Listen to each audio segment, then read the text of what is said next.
Santon all the way down to Mwiki Phase 3. You're walking? I used to walk because I could not afford the fare. You understand? So, but what used to make me walk much easier is the fact that I had my rehearsal books and notes. So I would be reading the book as you're walking. As I walk. Traffic passing you. Yes, by the side. Yes. And I'm just pacing pole. I would leave the house at 6. And you're talking to yourself. I'm talking to myself because you're rehearsing. Yes, my lines, and that's why I was one of the best actors at the National Theatre. Why? I would cram the whole book. So even if you left thinking that we will be stalled and we will not know what you know my lines. I know your lines. I just never used to get my lines alone. So during rehearsals, having walked the whole day, the whole morning, and knowing very well that I'll walk again in the evening going back home without money to take the bus, you need to have eaten. Yeah. You know, sometimes I didn't have the food. So we used to rehearse between 8 in the morning to midday 1 there, then we break for lunch. Remember, I don't have money for food. Right. Have you eaten in the morning? No. You haven't eaten? I haven't eaten. So I'm hungry. Sometimes I used to get really tired and just to go and sleep at Uhuru Park. You see those guys you see sleeping at Uhuru Park. Sometimes it's not the sleep. It is the fatigue of walking. And hunger. And hunger. You're hungry. You go lie down at Uhuru Park. You black out. You black out really bad. There's a time I ever blacked out at the National Library down here at Upper Hill. Yes. I used to go to there to just read when there's no work or anything, or nime hustled or looked for job in the supermarkets. I just go to Upper Hill and walk into the library and get a book and start reading. There's a day I blacked out at the National Library. I was reading at the behind the blocks. I woke up at 8 in the night. What? So when I'm walking out, it was still open.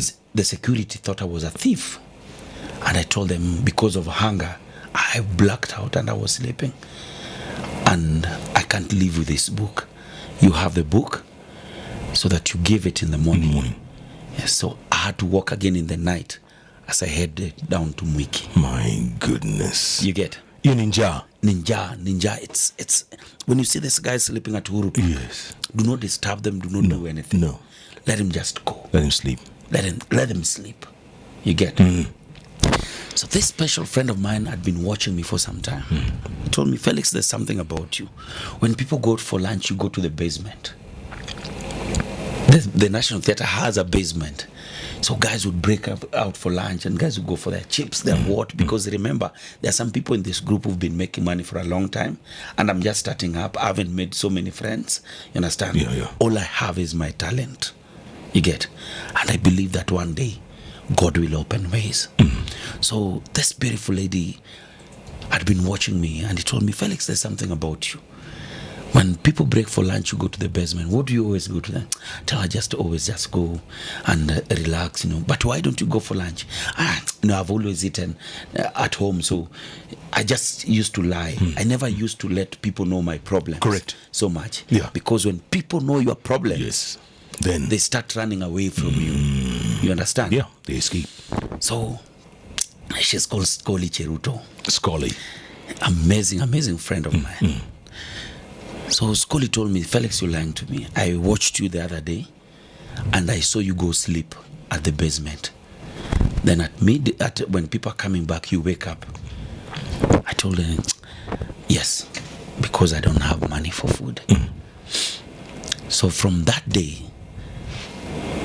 and Scolly realized too that about my clothing, because I used to have 2 shirts and two trousers from your dad. From my dad.